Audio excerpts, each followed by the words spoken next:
Alrighty then.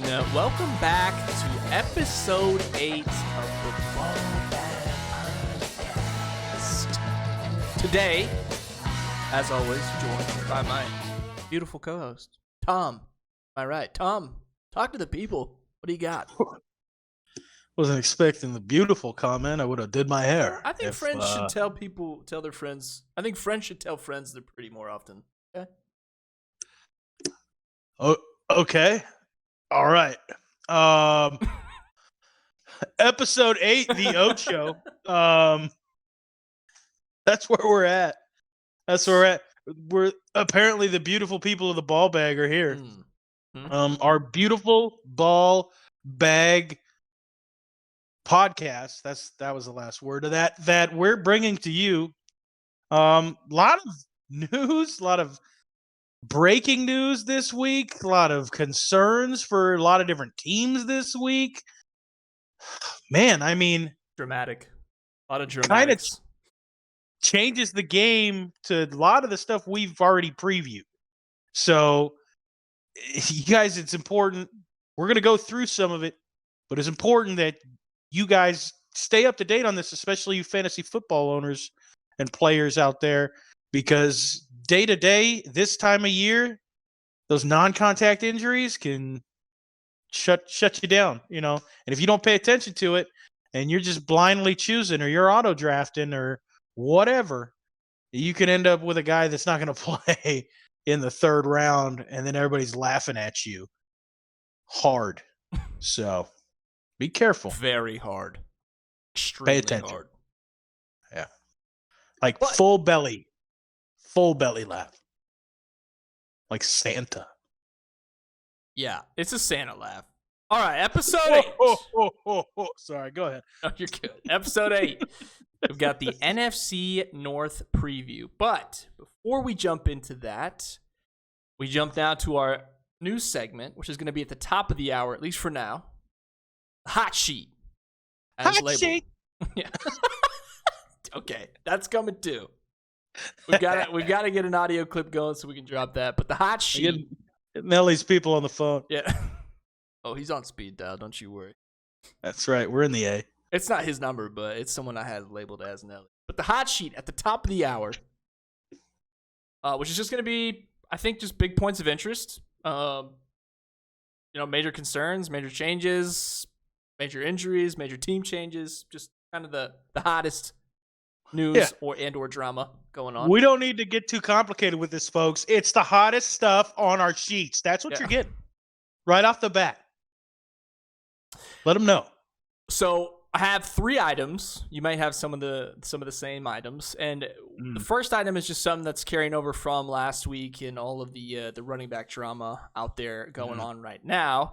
But Saquon Barkley did sign his franchise tag for $10.1 million with about $900K in incentives.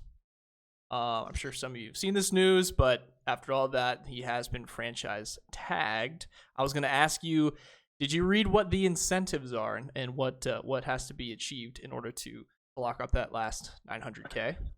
Listen, I didn't go through the incentives for the Quad God, but what I did do is I followed his spiritual journey. He had an epiphany and he said, you know what, this is it.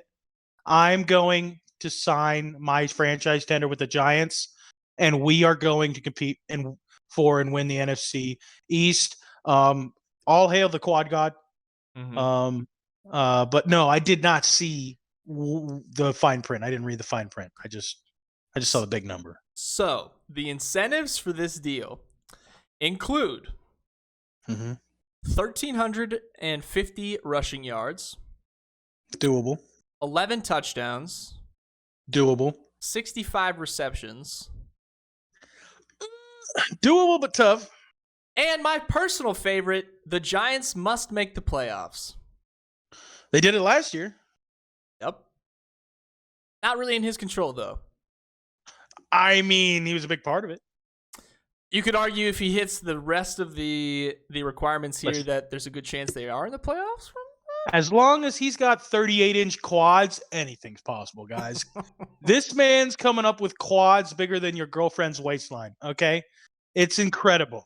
And look, he can hit those rushing numbers. It's the catches out of the backfield. I'm not quite sure. Daniel Jones does have a little bit more options now. They've done a good job of putting pieces around him. Darren Waller being in the mix is going to have an impact, right, on his targets out of the backfield, because Darren Waller can be just as good, if not better, of a safety blanket. Well, let's be honest, he's going to be a better safety blanket than Saquon. But, as they have more options and they diversify their options, he may not see as many touches outside of runs. Like, he might still hit that rushing figure and those touchdown figures, but I don't know if he's going to get as many catches out of the backfield as he might have gotten in years past.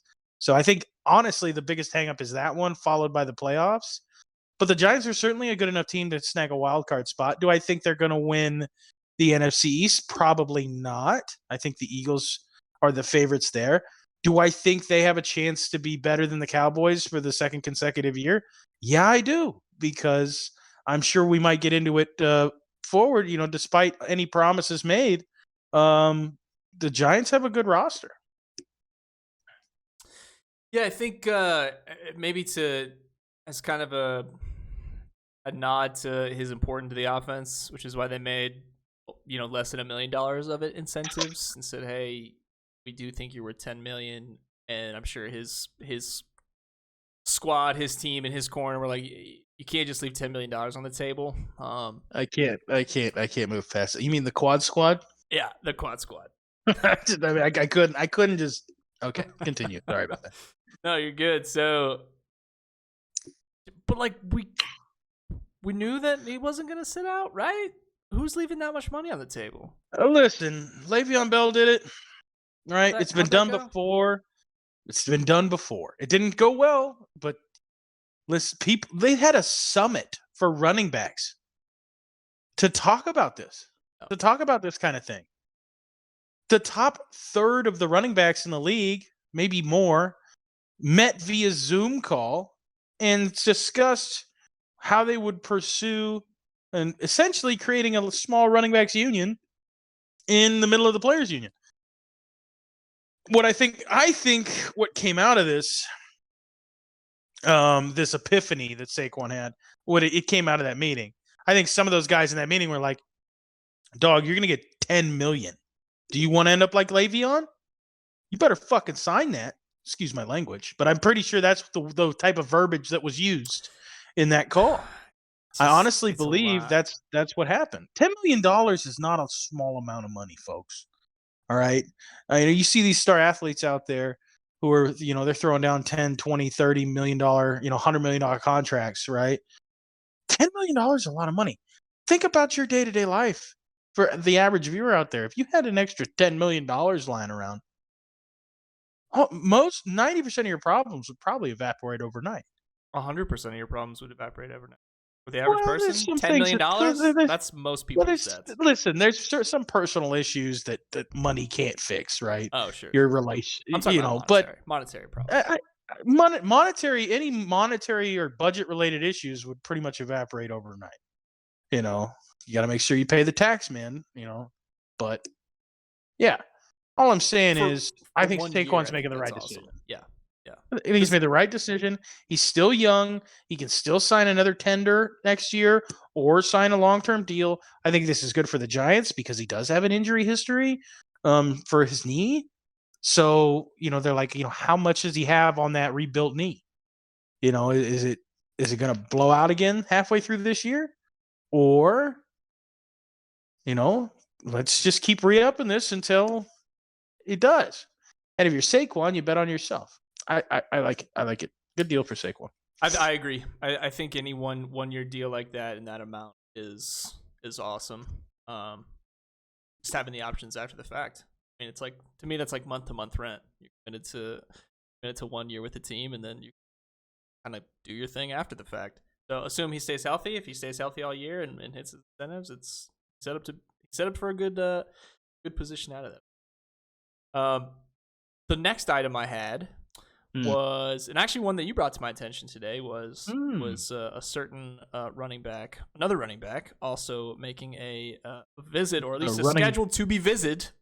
There's a running back centric podcast right now. Letting everyone know. Dalvin Cook, formerly of the Minnesota Vikings, headed to pretty good player, New York, to hang out with Aaron Rodgers. Just a visit, folks. Don't get overly anxious. And this stems from to the reason this is happening is because Aaron Rodgers, the discount double check MVP guy from Green Bay by way of California, now on the New York Jets, has decided to restructure his contract, gets a 2-year extension, drops his salary back down. So right now, his cap number against the Jets this year is actually less than his backup quarterback, the young man out of BYU. So, incredibly unselfish move by Aaron Rodgers. Shades of Tom Brady in this move. I will put them in the same sentence in this instance. And now they have a chance to sign one of the, I would say, the best running back available in free agency to go into a backfield where, yeah, Breece Hall was good, but he got hurt. Is he going to come back? Is he going to be okay? Well, what? There's no security blanket like having this stud walk into your locker room and, yeah, give him a couple million and have him run the ball for a year, and let's go see if we can knock off the Bills and the Dolphins and the Patriots and make the playoffs and take a run at the Super Bowl with Aaron Rodgers in the last stop of his career. I think it's an incredible maneuver by the Jets. I think it was made entirely possible by Aaron Rodgers. And I think if it comes to fruition, it could be game-changing. Literally game-changing. In the AFC. Because we've seen Aaron Rodgers with a good running game, and it does wonders for him. And in most recent years with the Packers, having that good running game, Aaron Jones, right, and the guys they've had in the backfield, having those guys available and the ability of them to take pressure off of the quarterback position is great, because then you can run play action. Aaron Rodgers is one of the best play action quarterbacks in the league. I mean, this could be an amazing pickup if it comes to fruition. Right now, the visit's scheduled. We don't know if they're going to sign, but we didn't know if DeAndre Hopkins was going to sign for Tennessee when he went down there, and that seems to have worked out. So we'll see. From a fantasy perspective, it makes Dalvin Cook extremely valuable. If all just like you mentioned with Aaron Jones out of the backfield and AJ Dillon, it's and Dalvin Cook, it makes a team. He's not known for catch. He's not known for catching the ball out of the backfield, but he can do it. He can, and Rodgers does that. So it's just like it messes with Breece Hall a little bit, but it makes the Jets a lot better. I think it also speaks to their concern about him coming back, like if he's going to be healthy. So when you're doing your fantasy drafts out there, pay attention to this scenario. But if you're thinking about, cashing in on Breece Hall let's assuming this happens, you take Breece Hall as a handicap, that might not be the right guy in that backfield to take if he's not healthy. The last kind of note that I had here were just some major injuries that camp has had as of today, at least reported as of today. We did see Joe Burrow go down with a calf related injury, and he was carted off. Nothing's been reported yet that it's that serious, but anytime it happens to a player of that caliber, it's serious. So we'll see what that leads to. But the bigger one, I would say right now, is Jalen Ramsey having some issues with his meniscus, and the current projection is he's out for 6 to 8 weeks. 6 to 8 weeks from today, or for the season? I would imagine after whatever surgery. They better fly him over to Dr. Andrews and get that squared away. Yeah, that's a huge blow to Miami. Huge blow. I mean, Miami, one of the reasons I was so high on them this year is because of what they did on their back end on defense, right? They have such an explosive offense. If Tua stays healthy, they're very dynamic on that side of the football. But one of the things we found last year, and we saw it happen against the Bears, for example, they'd get into shootouts where teams were throwing the ball all over on them. Jalen Ramsey puts a stop to that, right? So those first 6 to 8 weeks of the season, or however long he's going to be out, we'll see how they perform without him. And then in addition, like coming back from an injury in the middle of the season, like all this work he's done in the offseason, the training camp work, you take 6 weeks off, you're going to get rusty again. It's going to take another 3 to 4 weeks for him to get back into the flow of things. So, I mean, we're talking about, hey, hopefully he's ready by the end of the season for a playoff push, quite frankly. So that's obviously all the best out to Jalen Ramsey and his family. I mean, I hope he heals quickly. He's an excellent player. To all the Dolphin fans out there, I'm rooting for you. But tough blow, and this is the time of year that it happens. These non-contact injuries, people get stuff that Joe Burrow, his calf getting hurt. I think that's a little bit more concerning than you might think. He has a lower body injury history, right? He's blown out his knee before. That calves can take a long time to heal. That's like pulling your hamstring. They can take a long time to heal depending on the severity of what the injury is. If he has a tear in his calf, that might take a lot longer than Jalen Ramsey is. So we'll see what happens. I'm not trying to put doom and gloom in Cincinnati, Ohio right now, but it would be doom and gloom, by the way. Yeah. If he's not able to suit up for. Can you imagine? They just try. I don't know off the top of my head who the backup in Cincinnati is, but let's just assume it was AJ McCarron a year or two ago. If it's AJ McCarron still, I mean, these are going to be as good of receivers as he had at Alabama. It's Trevor Siemian followed by Jake Browning. Okay, Trevor Siemian's not a bad backup to have. He's got NFL starting experience for Minnesota. So at the very least, you have a serviceable backup. But Jake Browning, listen, I went to Washington State University. Hand up. That's me. I don't like Jake Browning. I think he's an incredibly successful and elite college football quarterback. I think he's not an NFL quarterback for one reason and one reason only. It has been shown that he just does not have the arm strength to compete at that level. He doesn't have the arm strength to get the ball in hot and deep down the field with accuracy. And I think if they were to have to use him, that'd be problematic. Yeah,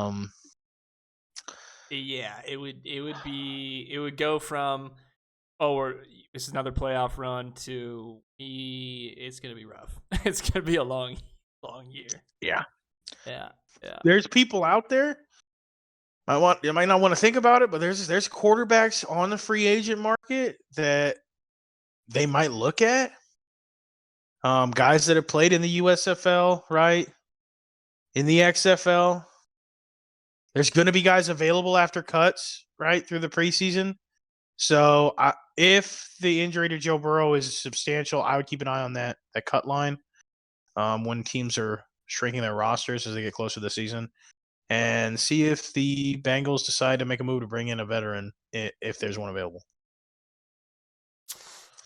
We'll have to keep an eye on that situation. Nothing's going to be reported. I imagine nothing's going to be reported for a few days until they can on. Hopefully not, because it'd be nice. It'd be nice to see, bro. I think we were all rooting for them when they were in the Super Bowl. I think Joe Burrow playing is just a more exciting league. I got a couple hot sheet things. Oh, okay. I got a couple. Go ahead. We're gonna venture outside the world of the NFL. I know everyone, hold on. It's okay. We're not going very far. We're gonna go to college real quick. Just a little tidbit thing that came out this week. Colorado is going to be moving back to the Big 12 and away from the Pac-12. I think that is huge news for the landscape of college football. I think that it essentially, I mean, you look at the Pac-12 right now, USC's gone, UCLA's gone, and Colorado is gone. You got to think Oregon's probably not long for the conference, potentially even the University of Washington, maybe Utah. We could be watching the Pac-12 dissolve in front of our eyes. Yeah. And it's wild to think about. It's going to be back Pac-8 again. It's going to be the Pac-6 before we know it. Like, it's going to be the Mountain West before we know it. Like, that's...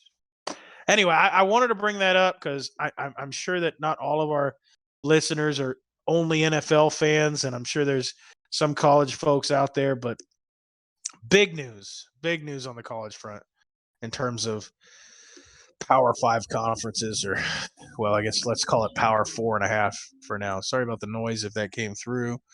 But what do you say we get into it, Pete?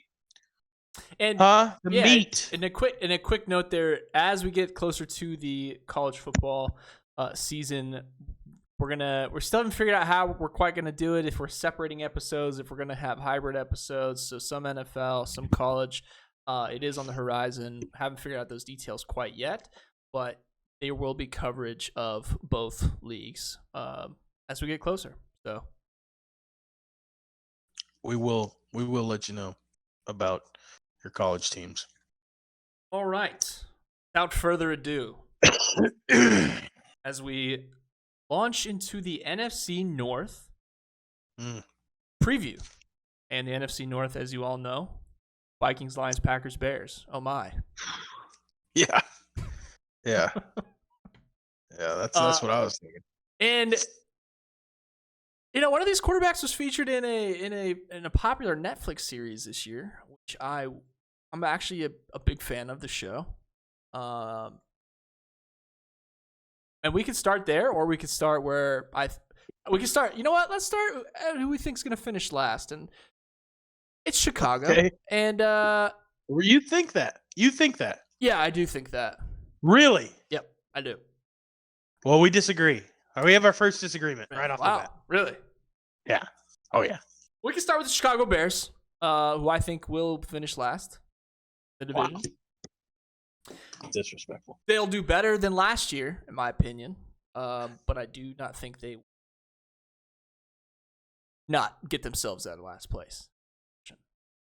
They went 3-14 last year. So I have them at 6-11. So I do think they will get more wins this year. I think what's our boy's name? I do think Justin Fields improves. He can't do it all on his legs. I know they just extended Cole Kmet there, so I think that's good. They acquired Deontay Foreman, which I think is interesting. They have DJ Moore now, who is ranked among all receivers. I couldn't give you an exact number, but he's a top 20 fantasy player. A clear wide receiver one, which is going to be awesome for Fields. But is there a reason that he ran so much? Clearly he's good at it. I don't know. He's either going to have to get better at throwing, or everyone's just going to have to get better across the board. Chase Claypool, for me, is not that interesting or that exciting. I think Darnell Mooney is decent, but I think DJ Moore is your player, your offensive player, in my opinion, on that team as it stands now. Do you have any initial thoughts, or you obviously disagree, so why don't you have them coming in last, I guess? I like the Bears. Not much more than you, but a little bit more. And if you allow me to elaborate, I got the Bears finishing 7-10. They're favored by ESPN in 6 games right now. Yep. So you're right on the nub where ESPN. I think they're one game better than that. I think you mentioned Deontay Foreman, you mentioned DJ Moore. One of the you mentioned Cole Kmet, but you didn't mention a guy that I have it on good authority you might have liked at one point. Robert Tonyan's on the Bears now too. Okay. So that's two pretty good tight ends now that he has to choose from in terms of safety blankets. But one of the biggest things I think the Bears did, they shored up their defense. Okay. They basically rebuilt their whole linebacking core, right? They got 3 brand new free agent linebackers, and 2 of the 3 of them are pretty freaking good. TJ Edwards comes over from Philadelphia. He made it to the Super Bowl with them. He was a big part of that defense. And Tremaine Edmonds from Buffalo, who's an incredible linebacker. That was a big pickup for the Bears. So I think the Bears defense is rebuilding. I think those additions in their front 7 and their linebacking core specifically are going to help them substantially on the defensive side of the football. And I want to add something here. Yeah, they lost a running back to the Lions. We'll talk about a little bit later, but they added Deontay Foreman. We like that. But Rookie spotlight for me. Running back. That's the thing. Listen, the more weapons you can give him, the more pressure you take off him to produce with his legs, and then it becomes a secondary weapon rather than a primary need. If you have a quarterback that they are killing everybody with their rushing attack, and that the most important part of your offense is the quarterback run, right? Then defense is key on it, and you get your quarterback beat up, right? Ask Cam Newton, right? When he stopped having outside weapons, really, in a good running game in Carolina, right? When McCaffrey was hurt, his job became a lot harder, right? Ask Lamar Jackson. If having Mark Andrews helps a lot, but if he had some receivers, now they've got some, it's going to help. It's going to take pressure off of him to produce with his feet. That's what I'm saying.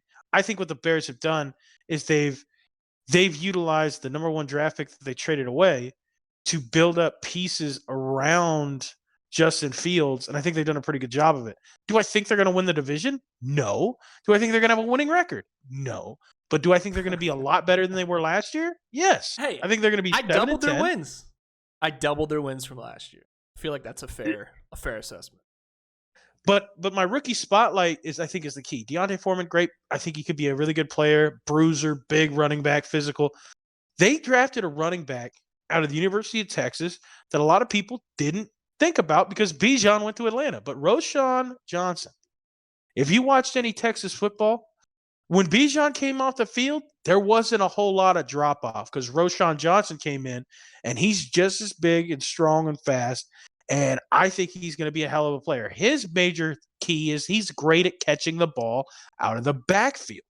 So I think he's a nice piece to pair with Deontay Foreman. I think it gives the Bears a lot more multiplicity in terms of what they can do on offense.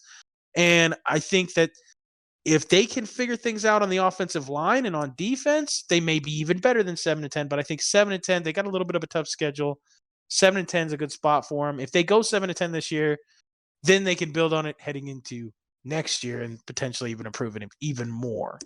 But yeah, I got the Bears at 7-10, not in last place in the NFC North. Interesting. They actually have their opening game is one that I do want to watch for sure, which is against the Packers, and I think that's going to be a really nice opening game. Interested in the division, especially. Hey, who you got? Who you got winning that game? Well, it's the Bears at home. I had the Bears winning their home opener. Okay, so we agree. I did have their. We agree then. Okay. Just yeah. I did have their winning their home opener, and then there's going to be a bunch of hype, and everyone says Bears year, and then they're gonna, win 5 more games. Make it 6. Yeah. Moving on. Also, unless you got more. Well, let's not forget their 3rd string quarterback, Nathan Peterman. So it's a good presence. Okay. It's a good presence to have over there. Is he really bringing the thunder? Yes. Nathan Peterman. If anything, they should cut him before the season because he's just bad luck. Yeah, he's just bad. Nathan Peterman is in that 3rd spot. I just wanted to make a note of that. No disrespect; these are all professional football players, and we are. With all due respect to Nathan Peterman, it's the equivalent of being stuck with the old maid. You probably don't want him on your roster at the beginning of the season. All due respect. I'll do respect. I'm sorry. Did I get you? Peterman an old maid, dude. I'm sorry. I want to hit the I Discord did. pile with that one. I hit my got my co-host with that one. Let's move on to the team I think is going to finish in last place. The Green Bay Packers.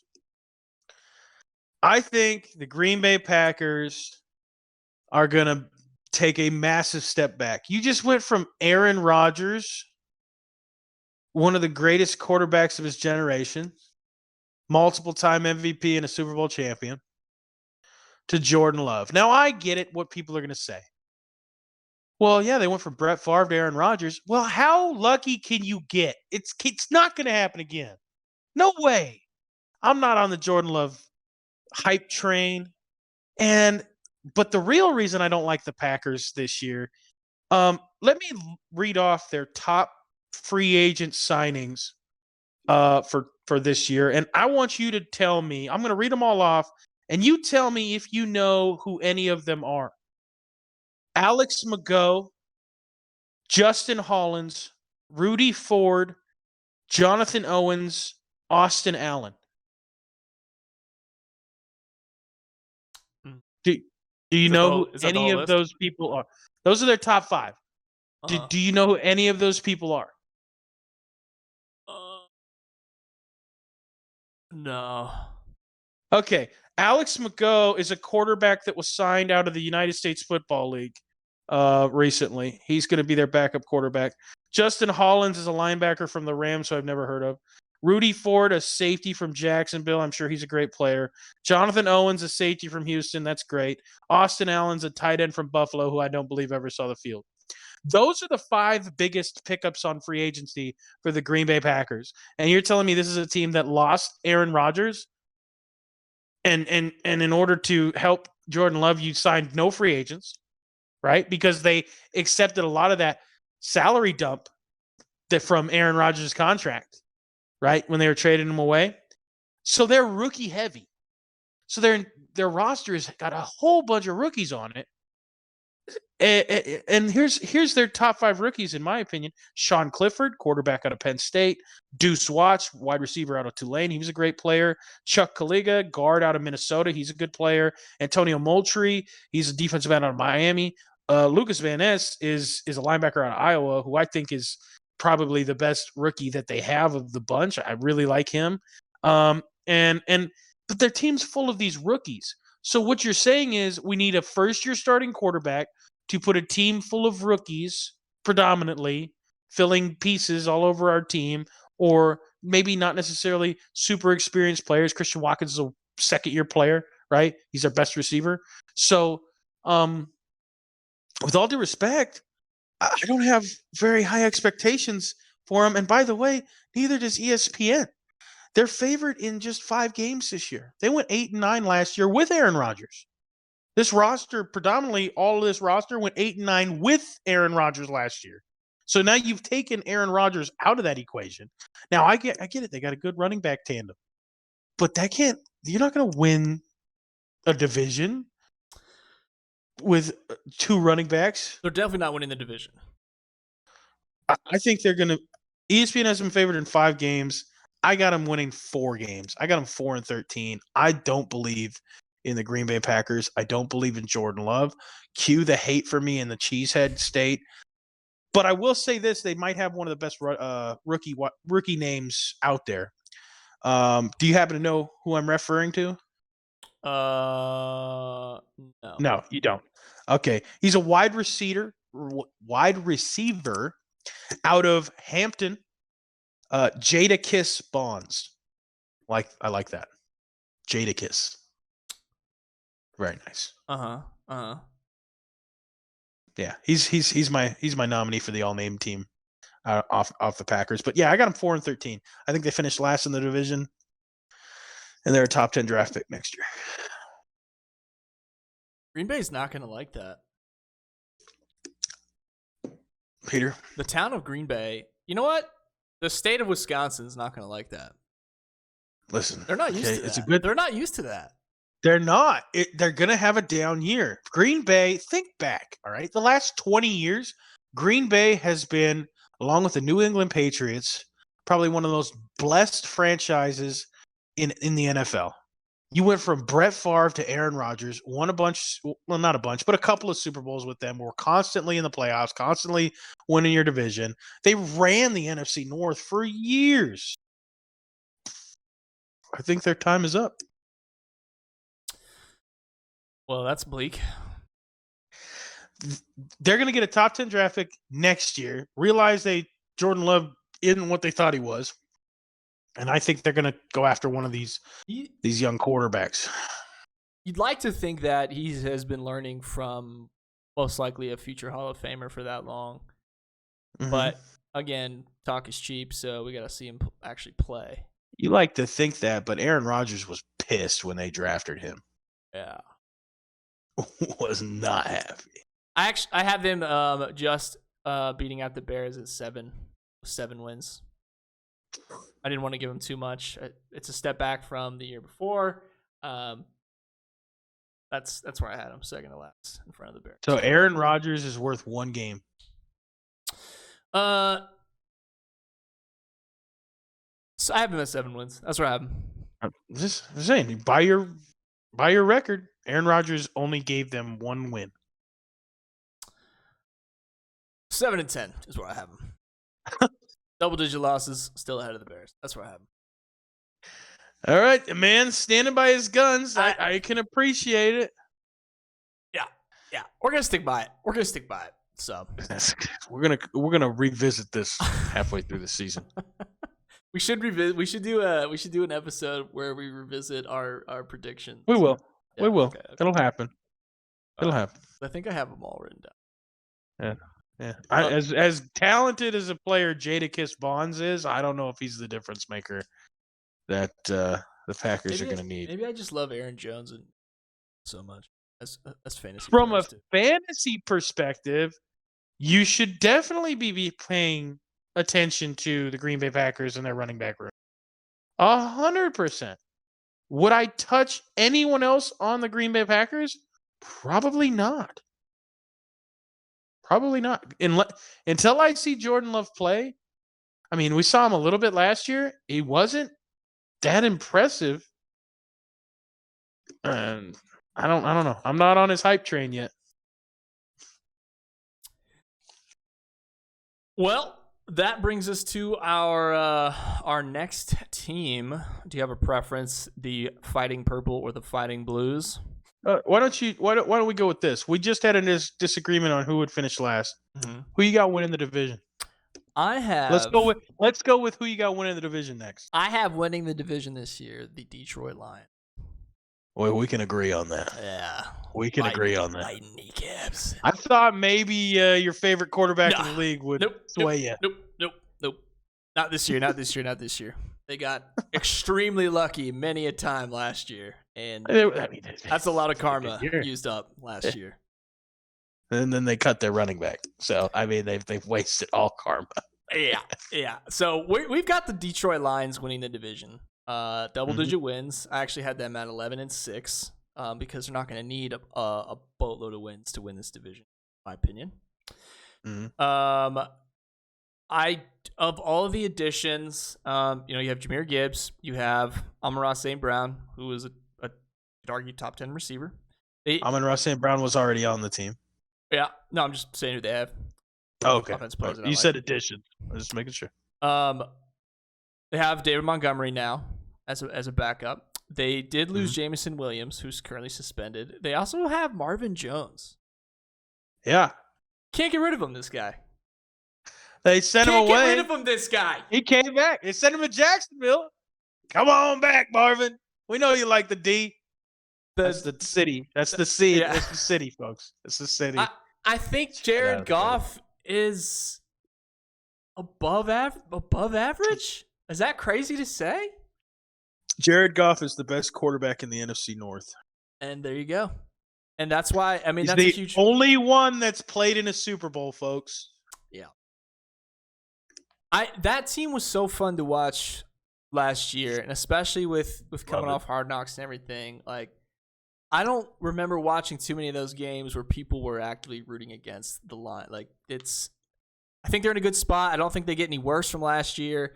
I have them. I'm have them winning the division, and we could talk when we talk about the Vikings. We could talk about why.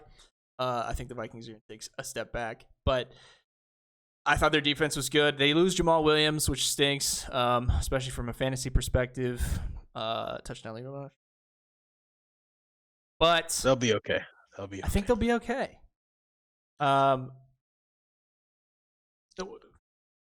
I just like the team, man. I don't have any, too many details. And digging into defense, the defensive side of the ball is something that I need to get better at as far as researching players. I think offensive players are just in the spotlight way more often because that's more fun from a fan's perspective. But I just don't see any of the other teams because I think the Vikings are going to take a step back for a number of reasons. I don't see the Packers or the Bears, out competing the Lions. I have them at 11 wins. Don't think they're going to need a whole lot of wins to take it. And 11-6, and that's where I have them. So I have them winning the division. I don't have a lot of reasons of why they shouldn't. So that's kind of where the cards fell for me. Well, yeah, I'm in the same boat. They went 9-8 last year, by the way. Knocked the Packers out of the playoffs and won their last game. They didn't make the playoffs, but they knocked the Packers out, let the Seahawks get in. Salute to the Detroit Lions. They're favored in 11 games this year by ESPN. Perfect. So you're right. You're some people would say you're going right by the book on this. You're making safe pick. I think they're worth 2 more wins from last year. I think they're getting better, and listen, that's where they're you're at. making safe picks. You don't like going out on a limb. It's okay. It's okay. I think that's reasonable. I've got the Lions finishing either 11-6 or 10-7 this year. Why don't you get out of my face, dude? Okay, why don't you get out of my face?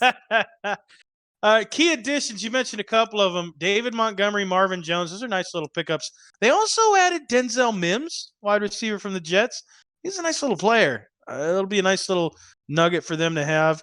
They also added 4 offensive linemen in free agency, including Jermaine Ifedi from the Raiders. He headlines that list. But on the defensive side of the football, you mentioned it, they got a couple nice free agent pickups. Emmanuel Mosley, linebacker from the Niners, great player. He comes over, and probably their biggest free agent pickup on the defensive side at the very least, safety C.J. Gardner-Johnson comes over from the Eagles. I mean, he was very good for the Eagles last year. A lot of Eagles fans were upset that he was leaving, and it's a big pickup for the Lions. I love after every Super Bowl how many players from both teams get poached because people just go after them, and I gotta wonder. Well, too, what if happens it's like is you want to bring in these great teams, you want their minds in the locker room. Well, what happens is after you win a Super Bowl or get to a Super Bowl, everybody's value goes up. So anybody restructuring or on a contract year is looking for a lot more money.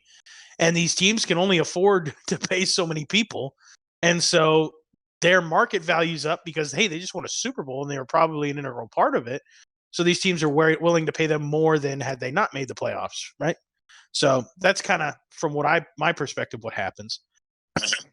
But moving on, their rookie class, the Lions might be my favorite draft of any team in the National Football League. And let me just read off these. There's 5 players I highlighted.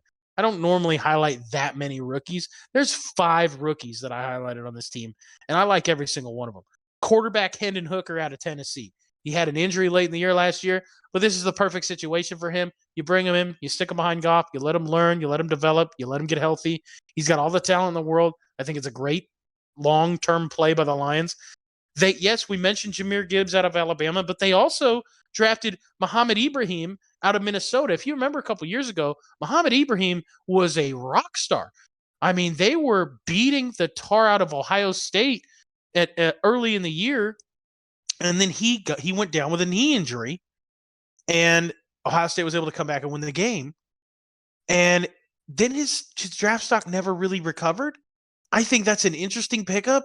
So they've essentially replaced last year's touchdown leader, Jamal Williams, with 3 viable running backs in David Montgomery, Jahmyr Gibbs, and Muhammad Ibrahim. I think it's a smart play by the Lions. They send Swift over to the Eagles. That Williams goes to the Saints, and they replace them with 3 cheaper options, younger options. And they said, hey, let's see if we can develop these running backs. It's part of the trend you're seeing. We've talked about in the last couple shows of running back value. Teams are preferring to go younger rather than spend more. In addition to those three guys, tight end Sam Laporta out of Iowa was considered one of the best tight ends in the draft, and they picked him up. Why is this a big deal? Well, they traded away TJ Hawkinson last year to the Minnesota Vikings, who we'll talk about in a second. So there's your replacement. Bam, plug and play. But my favorite draft pick that they had, again, another Iowa guy. I like Iowa dudes. Jack Campbell out of Iowa, middle linebacker. He reminds me of Bobby Wagner, 6'5", 243 pounds, and runs like a gazelle. Dude runs sideline to sideline. He's a hard-nosed player. Those two dudes from Iowa, those corn-fed dudes from the Midwest, those are Dan Campbell players. They're biting kneecaps. They're doing everything they can to get wins, and I love it. I love Dan Campbell as a coach, and I think this is the year that his culture and his mindset finally bleeds all the way through and things start clicking. You got to remember, the Lions lost a lot of close games last year, right? I think they get those to materialize this year, and I got the Lions winning the NFC North and hosting a playoff game. Hell yeah. That's fun, though. That's fun. Imagine a When's home the playoff last game when's for the the last Lions. We'll have to look this up. Trivia question, if you know the answer, put it in the comments. When was the last home playoff game for the Detroit Lions?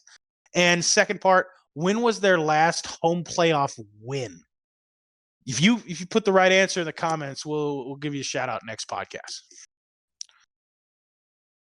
I just looked it up. I won't say, but Well, I mean, we can find the answer now, but yeah. little incentive, little participation, viewer interaction. Yes, I'm most excited about this team. From a fantasy perspective, I'm also excited about this team. I think there's a lot of players worth picking up, and definitely a team I'll be keeping my eye on in terms of that. The last team that we have highlights again a quarterback that I viewed and that I followed and that I watched a lot of Netflix about this year's Minnesota Vikings. And tell me about them. It sounds like that you and I both do not have them winning the division this year. There were a number of games last year. I don't have the exact number off the top of my head, but a number of games last year that they won by a score or less. They were the opposite of the just one score. I think that the Vikings, I had them going 10-7, maybe not even with the playoff berth, and then them looking at Kirk is maybe time to leave. He's getting a little bit older, but they lose. They still have could be argued as the best player in the NFL, at least on the offensive side of the ball. You do have Madison moving up in place of Cook. You do have Jordan Addison and KJ Osborne, which I really actually like their wide receiver room overall. TJ Hawkinson was a good addition last year. I like a wide receiver in their wide receiver. I like their wide receiver room. I think that's a solid. I don't know if I have a lot of faith in KJ Osborne. And they have Jalen Reagor over there as well. I think I think they got very lucky last year, many times, and they do take a step back. And them taking a step back is worth the season. So I do have 10-7, and not taking the division, but barely missing out underneath the Lions this year. I don't know how much longer Kirk has. I really don't. He's an above average quarterback. He gets a lot of hate, but he's not a giant dude. He's kind of an old man in terms of football terms. So, listen, he's the Emily Dickinson of quarterbacks. There was a point last season where he was the number one most hit quarterback in the league for like a long time. So I didn't check the stats to see if it was for the entire season, but he was getting hit a lot.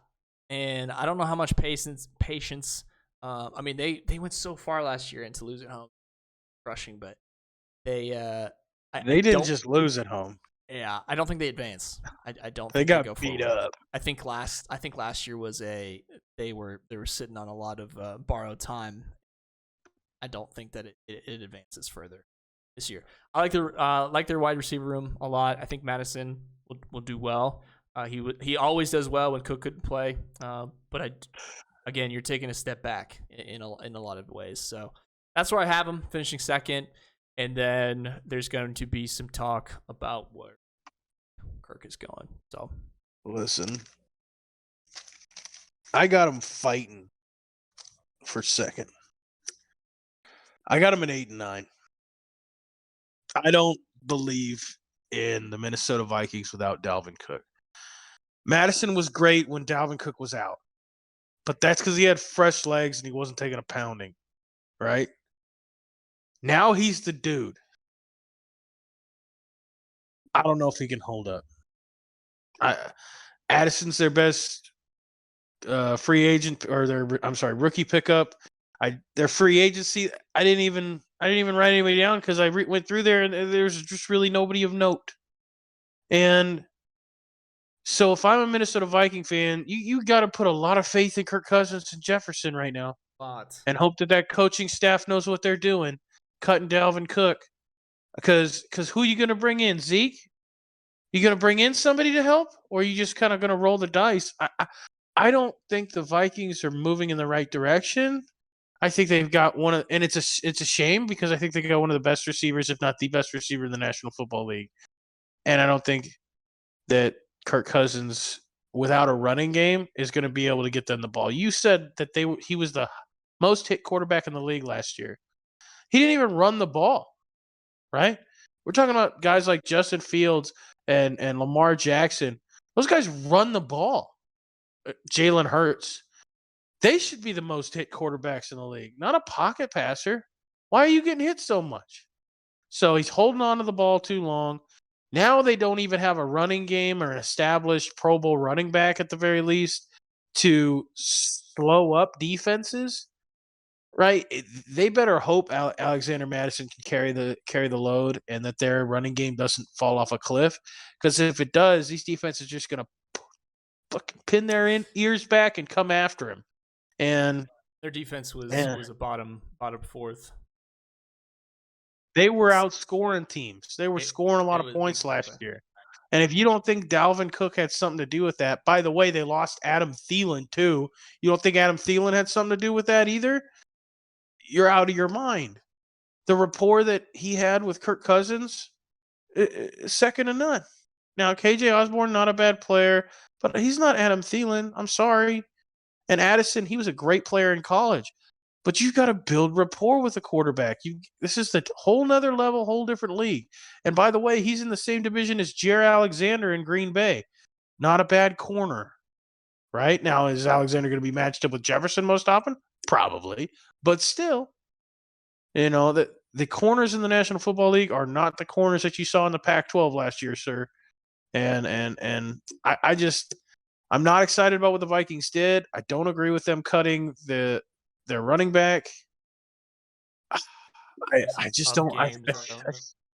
And I think that the Bears.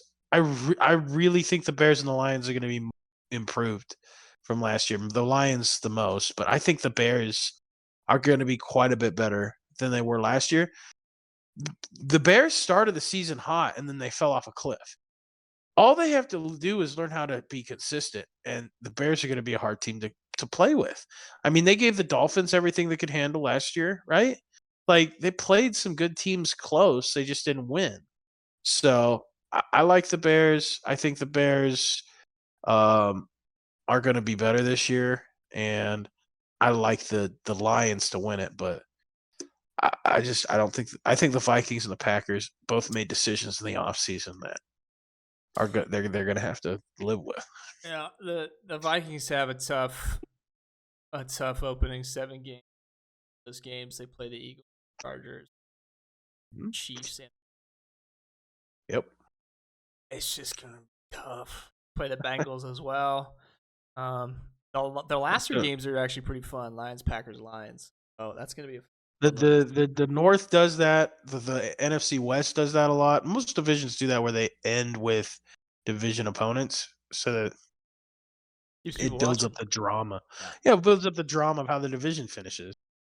The NFL does that on the script writers. They put the schedule together. You know. Yeah, it's gonna be a step back for them. So I have them losing 3 more games. Give them the benefit of the doubt because you still have Justin Jefferson who's gonna make a difference. If their defense goes from horrible to like mediocre, that could help. But it was bad. It was bad last year. Very. They can improve that. I think they still get 9-10 wins, but I don't know. You're holding on to some legacy wins there. So I had it written down as 8-9 or 9-8, and the more I thought about it, the more I'm leaning more towards 8-9. I don't see it. That's all I had as far as the preview for those teams. It's basically what we're telling Lions fans is go out and book your home playoff tickets, pre-order. Yeah. You know, I think it's going to be competitive. I think this is a competitive division. I don't think there's a clear front runner. I think there is. Which makes the games a lot more exciting to watch because they actually do matter. But Lions, man, that's where I'm leaning. Heck yeah, I can't wait for a home playoff game in Detroit with Ninja doing the pon up in the corner and freaking Eminem doing the halftime show. Oh, it's gonna be awesome. They're gonna have, you know. Oh, brother. Well, if you don't have anything else, man, we can wrap this episode up. I'm trying to think if there's any other things to note, but we covered that in the hot sheet. So, NFC North preview, episode 8 of the BALLBAG podcast. Tom, tell the people where they can find you. You can find me on Peter's YouTube on the BALLBAG podcast, and you can find me on anywhere else that my co-host posts the BALLBAG podcast. So go listen to the BALLBAG podcast. What did you can find me on the BALLBAG podcast. Yeah, that's where I am, folks. I don't have a real large social media footprint. This is why we're here. We talk about football and football-related activities at the BALLBAG podcast.